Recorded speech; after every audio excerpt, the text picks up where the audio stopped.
Hello and welcome to the On the Whistle podcast. I'm your host, Alasdair Howorth, and today we've got another banging interview ahead of the World Cup that is just a few days away. Yes, that's right, from Leicester to Australia via our continent's largest nation. It's Nigeria's Super Falcons defender, Ashleigh Plumptre. Ashleigh, welcome to the podcast. How are you doing today?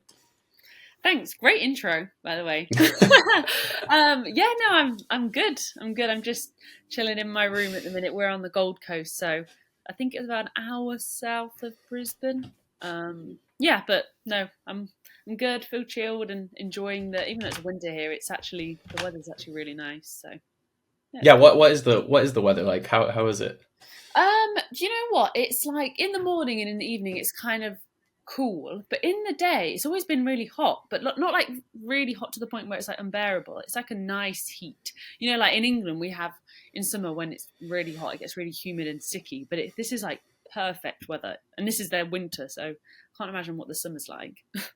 I'm very jealous. Over the last few days here in England, it has been swinging wildly from kind of tropical storms to Yeah. miserable cold to unbearable heat and humidity. So that sounds really, really lovely. Well, thank you so much for coming onto the podcast. Kind of before we get into the World Cup, we want to cast our eyes a bit further back to you, because obviously kind of born in Leicester area in England with an English mum, Nigerian roots through your dad. For you growing up, what was the kind of influence of Nigeria like kind of for Ashleigh? Yeah, so like you said, I was brought up in England. My mum is English. My dad is mom. I've got a Nigerian granddad and British grandmother on my dad's side, so my dad's like half Nigerian. But my dad was also brought up very British. So I didn't really get to experience a lot of like Nigerian culture growing up. I have some family in London Nigerian family in London who I saw every so often, and I had the food and things, but it's not the same as like going to Nigeria, being around Nigerian people all the time, and I never really was exposed to that. So for me, it's only been in the last couple of years since I've been on the team where I've really got to like be around Nigerian culture more and get to visit Nigeria.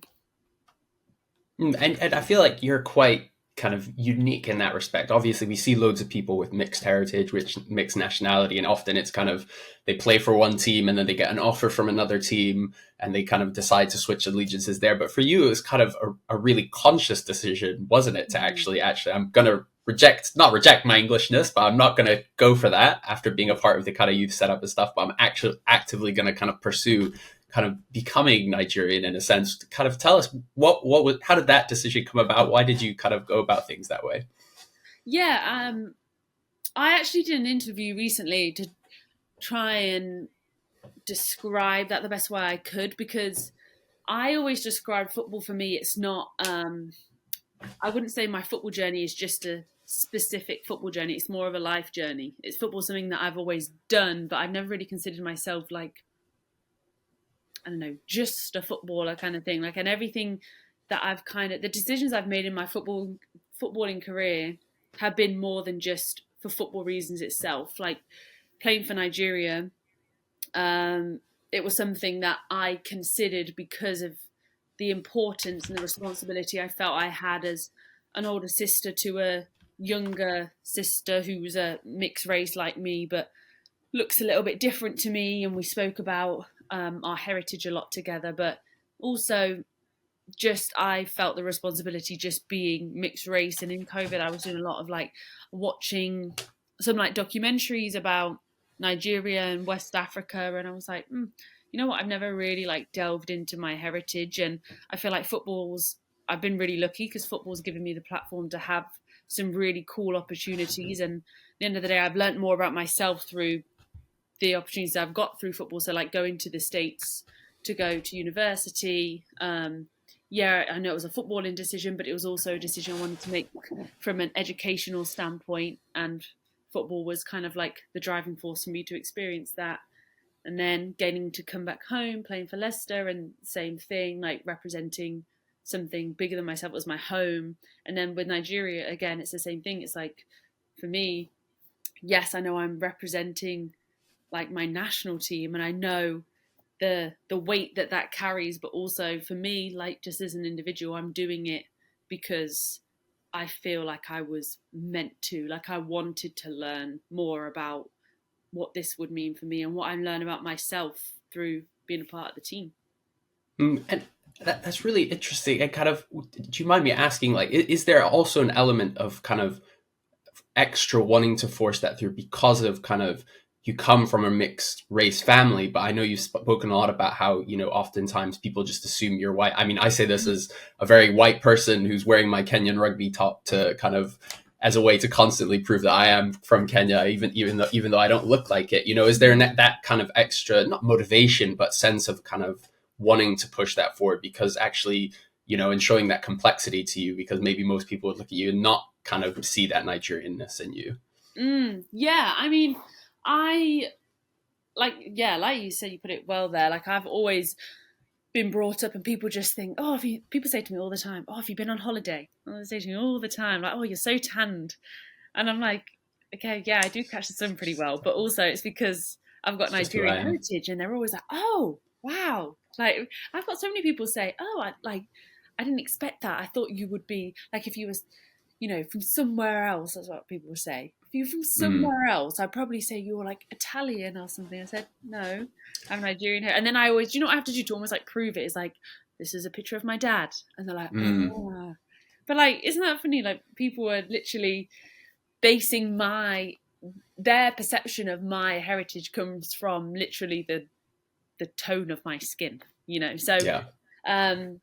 Which, like a lot of the time, it's understandable. I think. Like, I mean, I've got a British accent. I like people. If they don't see my dad, they wouldn't know. But I think that's the part that's, I guess, is important to me. Though, is almost like, for me, it's not about proving to people my heritage or anything like that. Like even being on the team now, like I get some questions from really patriotic Nigerian fans who, they ask me all these questions about what's your favorite Nigerian food and what Nigerian words can you speak. And yeah, I think that's important. Like there are certain Yoruba words I'm trying to learn and things, and that's all a part of being on the team. But I think sometimes, like whether I'm in England or in Nigeria, I can be questioned almost like it's, like how many answers can I get right? But that's, for me, I think that's the whole point of me being here. It's just like learning, it really is. It's not like I'm trying not to put like pressure on myself or anything. In the end of the day,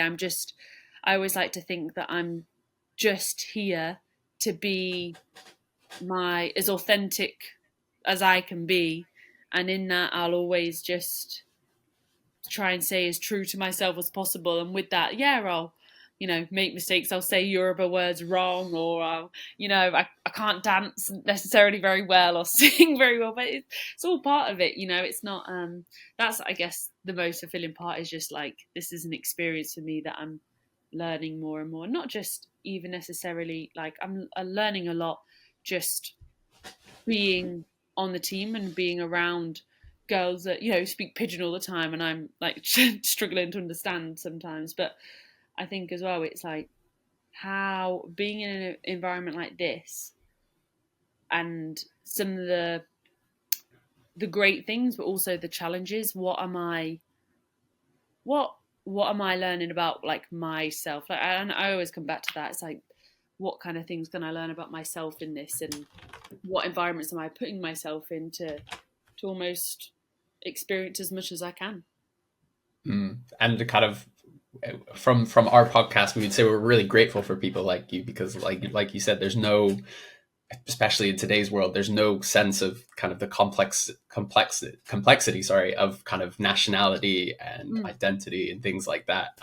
And particularly when you come onto like the African continent, where, we have thousands and thousands of ethnicities, tribes, languages, but we're reduced to kind of individual countries, and then kind of reduced even further to a continent more often than not, because people kind of have complete naivety. So kind of well done for kind of pushing past that and kind of still representing that kind of complexity of identity, and being proud of that instead of shying away from that. And kind of in that sense, kind of, you've kind of been in and around the team for almost 2 years now, for quite a while. Do you feel how do you feel reflecting on the last 2 years as being a part of the Super Falcons team? Yeah, I think obviously my first camp when I was called up, I was so nervous. Nobody knew me. I didn't know. I knew one person, and her name was Ini Umatong, and she's was born in Nigeria, but then grew up in England. And I actually didn't know her first. I knew we both had like a mutual friend, and then got in contact, and she was great with me on my first camp. Like, kind of took me under her wing and introduced me to people and stuff. And yeah, I think it's been a journey, because obviously my first camp, like I said, I was so nervous. Like I guess people didn't really know what to expect from me. Also, just like even knowing my intentions of like playing for Nigeria, I just think I was very quiet initially. I didn't like want to like overstep any mark. I was just kind of there just to try and ease myself in. And then since then, I mean, there was a lot of build up to my first competitive game, playing against Ivory Coast in the AFCON qualifier. And yeah, I built that up for myself a lot. Like, I was very nervous for that game, but it felt great after, because the game was in Nigeria, the first leg, and the crowd were great. I remember going back to my room and FaceTiming my family, and that was very emotional. Like, it was a lot of build up to it. So since then, it's kind of I feel like since then I feel like I've had experiences in like big games now. I've gone to my first major tournament, which still feels kind of crazy to say, and yeah, now all of a sudden I'm at a World Cup. So honestly, it's really hard to put into words because it's gone so quickly, but I've had so many huge experiences in the time that I've been on the team. Like, it's it's hard to put into words really, because you finish one camp and you go back to club, and then all of a sudden you're on another camp, and now it's almost like we all know one another. Like, it's nice that when we finally meet up again, because we don't see one another until we come on camp. It's not like we all play in the same country, like some of the national teams. And yeah, it's nice, almost just like coming back together. And everybody plays all over the world, like on our team. So, and I know that's like the case for a lot of other teams, but let's say like England, I know a lot of the players who play for England, and most of them play in England, so they'll probably see each other a little bit, whereas we come from everywhere. So it's nice when we finally get together again. And kind of on that, experience, I want to take you back to that AFCON experience. What was that like for you, reflecting on that, a year ago now, your first major tournament, kind of, and especially kind of the bigger significance, because obviously you came in when the previous AFCON had been cancelled, so there hadn't been one in 4 years. Obviously, there was a lot of build up to it. When you look back on that experience, how do you kind of reflect on it? Yeah, it was honestly being in Morocco. Morocco hosted the whole tournament brilliantly. Like, I've never been to Morocco before, and it was such a lovely country with a lot of history, which I found really interesting. And then, the first game we played South Africa, and there's a lot of build up to that game, because I feel like historically we're probably the two like most successful teams. Like, I know there's a couple of others, Cameroon, Ghana, just to mention a few, but like, it was a big build up, and I think South Africa had a lot of expectation on them, because in the end they ended up winning the whole tournament. So we went into that game and unfortunately lost that game, but it was like, obviously there's a lot of pressure on us. So Nigeria have always been the most successful nation on the women's side, so it was almost like people expected us to win and we didn't. So that, like, you start off a major championship like that and you lose, then it's a real test of your character to try and get the results in the following games. And we did that, and then to have to then play. Well, when we got, let's say, for the Morocco game, that was after qualifying for the World Cup when we beat Cameroon. Morocco obviously were hosting it, and that was like the most amount of people I've ever played in front of. I think it was about 45,000 people in the stand. Like, you could not hear, and I couldn't hear anybody on the pitch. but I really liked, I said this before, but like I really like being the underdog, like coming out and everybody Mm. booing us. It just made, I actually remember that happening. I just kind of laughed. I was thinking, I can't believe I get to play in this. Like everybody like wants you to lose, but almost like obviously there's a lot of pressure, but almost takes the pressure off in a way. And then when we went down to 9 players, it's like, my goodness, we like nobody expects us to be able to win now. But honestly, that was probably my favorite game, only because it felt like 9 players and we still had like 30 minutes of regular time. Then we had like what extra time? Then Yeah, it full was, extra time. and I still felt, even though we were down to 9 players, I still thought we could win. Not in like an arrogant way. It was more like a feeling, because we had this like real strong sense of camaraderie. Like, okay, we're down here, but like we have nothing to lose, so let's just go for it. So honestly, I still thought we could get the result. And then when it gets to penalties, it's like, it's anybody's game. But I think we won the hearts of a few people in that game, because I don't think many people has expected us to be able to get to penalties, and we did. So honestly, that was the highlight. Even though it's a game that we lost, that was my most like memorable game at the tournament, even more so than the game when we qualified for the World Cup. I just felt like, for me, that's what football is about. It's like all the emotions. It's about like coming together. It's having decisions go against you, but still having the resilience to continue going and trying to fight for something. It was great experience. Well, I'm just sitting here in awe that you're talking about how you came out to that stadium kind of smiling and kind of almost laughing to yourself, because kind of for those who've not seen or kind of that game, I implore you to look at the highlights or see the whole match if you can, because I still maintain this. I think this is the most hostile and kind of best atmosphere I think ever in a women's football game anywhere in the world. Kind of, yeah, 40, 50,000 Moroccans. And, we saw at the men's World Cup, Moroccan fans are not kind of fun and loving and gentle fans. They're passionate. They're booing every single touch. They're whistling every single player. I kind of, yeah, I was sat in the press box and I couldn't even speak to the person next to me. I can't even imagine how hard it was kind of being on that pitch, trying to yell at each other to try and get each other's attention, let alone play. So, I mean, fair play to you kind of getting through that, because, yeah, and again, being down to nine players, and you almost did win it. I mean, I remember seeing, was it Monday Gift with that amazing shot right at the end, and it was kind of cannoning off the crossbar. So, yeah, you've certainly won a lot of respect from that, because that was a sensational game. Definitely the best game I've ever been to in my life. And kind of, how do you feel in terms of that? Because obviously, again, you're going to be playing the host nation at the World Cup, because obviously you're in Australia's group. I very much doubt that the atmosphere will be quite so intense. I don't think there'll be any flares in Australia, and certainly not as much whistling or kind of passion. I hope I'm proved wrong. But how do you feel like? Do you feel like that experience of being in kind of, again, what I would say is the most intense atmosphere in football has prepared you, kind of given you a bit of kind of experience, resilience, like you said, to play against kind of not just a big team, but a big team away from home where the expectations aren't on you? Yeah, I know exactly what you mean. I feel like different players have different responses to this question, but for me personally, I don't feel like anything can ever really prepare me for the next game, no matter what it is.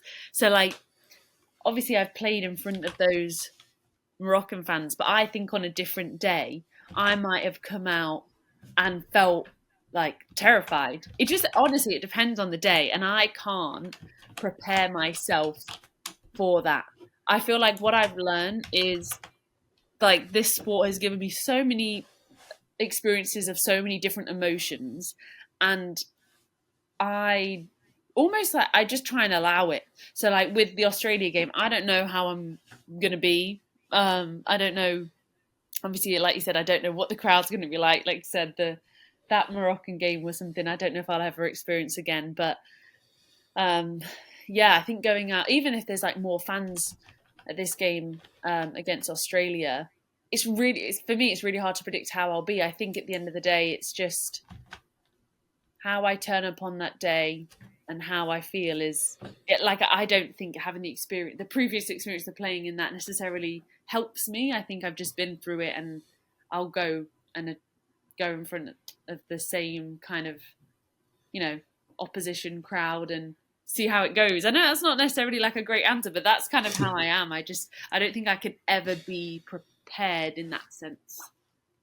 No, absolutely. And kind of the other thing that came out of that WAFCON that I don't know if you were surprised about it, but I certainly was you kind of ending up playing left back, kind of instead of center back. What was that like? Are you expecting to play again at the World Cup? How do you feel? Do you feel like you're kind of reinventing yourself as a kind of attacking fullback, or what, how was that experience? Yeah, honestly, I feel like being with Nigeria, I've played left back more than I have centre back. I think, to be fair, it feels like I've rarely played centre back, I'll be honest.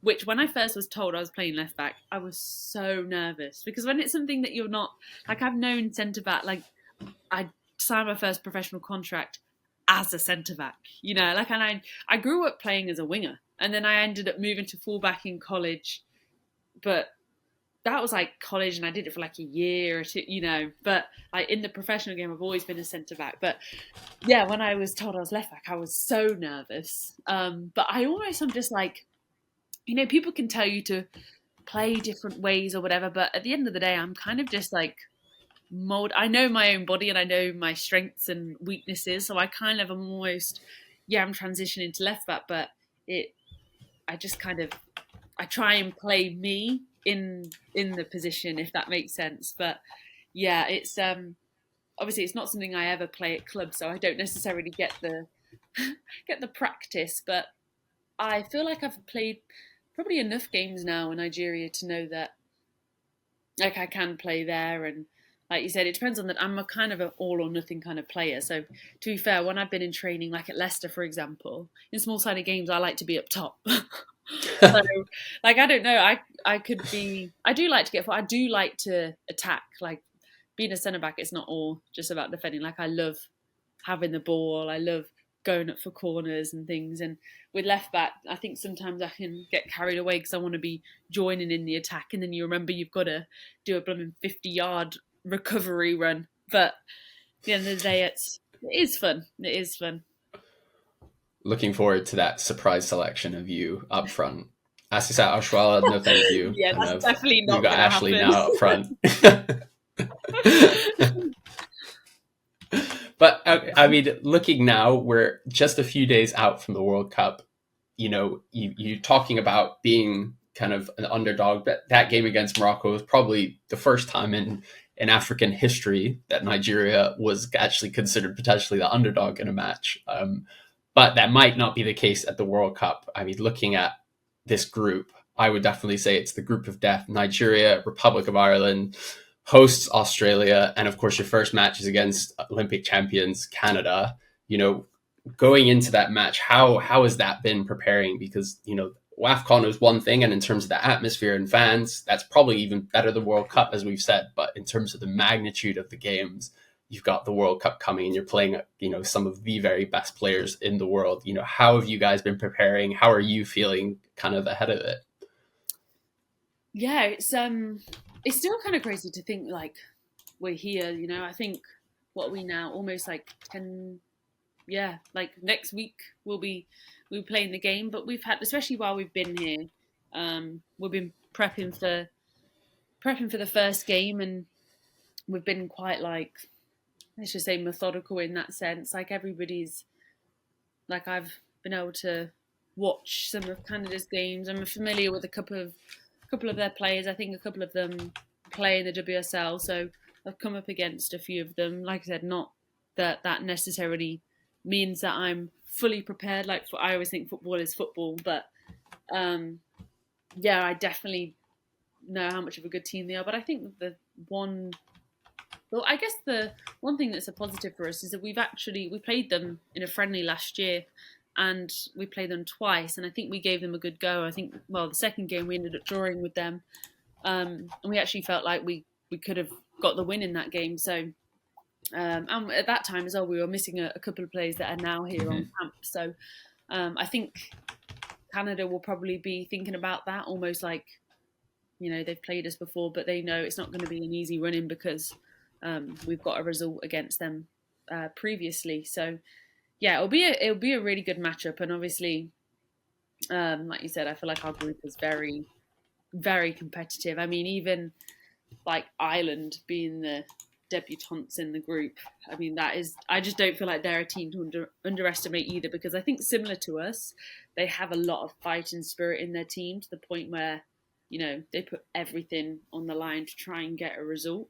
So yeah, there's definitely not going to be an easy game, that's for sure.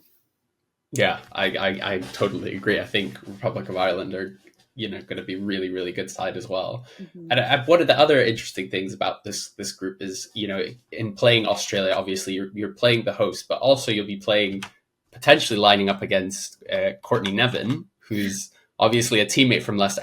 I don't think that's ever happened to you before, playing against kind of a club teammate at an international level. Is there, have you guys been chatting? Is there some excitement to doing that? Or is she at, public enemy number one now, ignoring her kind of fully focus? She's the enemy now that she's the Australian, not the Leicester City player. You know what? Honestly, I haven't really, since because she's been on camp. I think she left Australia before I came here, and I haven't spoken to her much. And that's not because, we're playing one another or anything. Mm-hmm.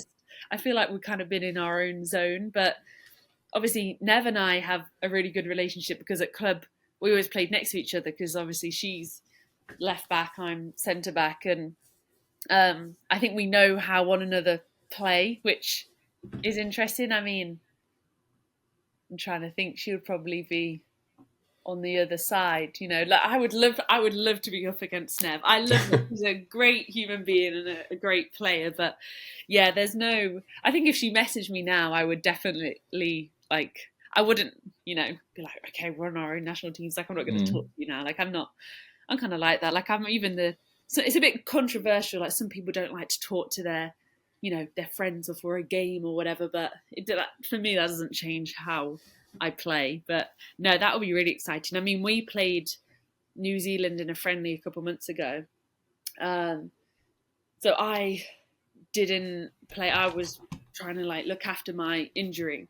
And then my CJ at Leicester was also meant to be there. And we were talking for so long before the camp, I can't wait to be up against one another because she's a right back and I'll be on the left side. But then in the end, she didn't go to camp. So that was unfortunate. So it's nice that now I can actually be against somebody that I've, played with all year. Yeah, I mean, I'm really looking forward to suddenly seeing you appear at right back because you put in a request to coach to kind of say, put me at right back for this Australia game. I want to be bombing down the wing and getting at her. The kind of on top of that, the other thing, and I don't want to get ahead of myself, and I'm sure you as a good professional with your media training will tell me that you're thinking of one game at a time. But if you get out of this group, which is kind of going to be a huge task because it's as we talked about, such a difficult group. But there is a very, very strong chance, I believe, that you would then play England in the round of 16. How would you feel if you got the chance to play against England at a World Cup? Just run me through that. Honestly, I would love that. I was literally, before I came here, I was thinking about that because my stepmom has the Panini sticker book, and she's been buying every day before I came out here. She was going to Co-op and buying the little packs because she just so desperately wants to get me. And she was going through all of the Group B and whatever, and then she was so the runners up would play the winners of Group D, I think something like that. And she was that could be England, and I was oh my goodness, that because a lot of the girls at England, let's say my age group was Chloe Kelly, Alessia Russo, Lotta Ruben-Moy, George Samway, Leah, even Kira Walsh. They're a year older, but Alessia was a year younger. So a lot of them I know and I've played with, and I still a couple of them I'll send messages every so often, and all they're all great, honestly, great people. But I would love that experience. If I could be, obviously I've played up against, I don't know, Rachel Daly and Alessia Russo at club, but to be able to play against them at international level would be so cool. That would just be, yeah. It would feel really strange in a way, because it's like, I used to play with these girls when I was in an England shirt, Yeah. but to now be up against them, I would love for that to happen. That would be kind of the ultimate, I don't want to say revenge story, but kind of, story of coming back and beating them. I think that would be the best thing ever. I pray and hope that is what happens. Thank you so much, Ashleigh, for your time. My last question is, last year at the Men's World Cup, we saw for the first time Morocco and an African team get to the semifinals. Now in the women's game, Nigeria, the only ones who've even been to the quarterfinals. We've had South Africa and Cameroon reach the round of 16. But how hopeful are you? How confident are you that we're going to see Nigeria or another African team break that barrier, get to the semifinals, maybe even final, maybe even win it? How confident are you in your team and in this Nigeria team, but also kind of our other three teams that are in the tournament? Yeah, honestly, I am so rooting for Africa as a whole. Like when I saw Zambia beat Germany the other day, I think all of it on the team we were talking about, like we were so happy. I just feel like, in all honesty, I think in certain areas of the world there are like huge strides in investment and development, and I think not everywhere in the world is that happening. But I feel like that, like to be able to get almost like the respect, you almost need to win to get that.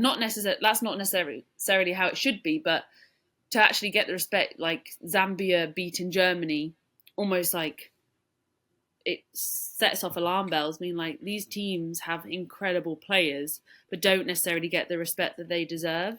So I have a friend, Rosella Ayan at Tottenham. She obviously plays for Morocco, and we were talking to each other a lot during AFCON. And honestly, I sent her a message before when she was leaving, just like wishing her luck and stuff. Because obviously, if we came up against those kind of teams, obviously we'd want to win. But at the end of the day, like we're not just I'm not just representing Nigeria. I'm here as part of like an African nation, So I really hope that, to answer your question, I mean, like I said, I never say where I think we're going to end up or whatever. I think ultimately, whatever results happen are almost like meant to happen. So I'm hoping we get as far as we can. We have a very, very talented team, and obviously in football, anything can happen. So I'm hoping that honestly we can cause some upsets initially, and then with those upsets, see how far we can go. I've said this to everybody I've kind of done an interview with, is like, I haven't put like a specific target. I just want us to be able to like reach our potential at this time. And I'd love to cause upsets. I love that. So I love like being an underdog to cause an upset and then see where that takes us. And that's really interesting what you're saying, because for us, kind of cover a lot of these games and matches, those games like, that Zambia win against Germany, that's such a big deal to us, kind of covering it. But is the same for players? You guys are kind of talking about it, saying like, this is incredible. That's really interesting. I love to hear that. Definitely. I mean, like, it's always something that, like when they did win, it's all over social media because people are like, what, this isn't meant to happen. And then people throw out the stats. Like, people love a statistic on like, this is where Germany are in the world rankings and this is where Zambia are in the world rankings. But sometimes I'm like, honestly, sometimes I'm just like, screw the figures, screw the, like, let's just evaluate and look and observe and appreciate some great football, some great individual players, and not have to like match them up with a number, gosh, let's respect the brilliant counter-attacking goal from Zambia to win it in whatever it was, like, was it added 90 time, plus 12 or something. Yeah. Honestly, that's what football's all about, isn't it? So no, it's exciting. And it's really interesting you saying that, because even us, we interviewed South Africa's coach Desiree Ellis ahead of the tournament as well, and one of the things she was saying, that as an African team, it's so hard to get the respect of other countries and to build up your reputation, because because most teams are ranked lower than they should be, when you play competitively, you don't play against high ranked teams. So kind of, even though in my book, South Africa and Nigeria are definitely in the kind of top 20 teams in the world, because, of the way in which African teams have historically been ranked lower, it's so much harder to build up that reputation. And kind of, I think there's so much importance to kind of breaking those kind of barriers. And we saw it kind of Zambia again doing it at the Olympics, Barbara Banda obviously scoring that double hat trick. And then now we're seeing other players like, Rachel Kundananji and stuff like that. And so I think, and I think that's so powerful, kind of breaking that. And hopefully we'll be seeing some more of that at the World Cup with you guys, as well as the other three nations. Well, Ashleigh, thank you so much for speaking to us. It's been brilliant talking to you and hearing a bit more about your journey and kind of how exciting it is to be at the World Cup, and how excited we are for you guys to be at the World Cup. And we are fully behind you guys, as well as our other three African countries. We don't show that much bias. We have to split our loyalties, but we cannot wait to see you, whether you're at centre back or at left back. We can't wait to see you in that first match. Thanks so much.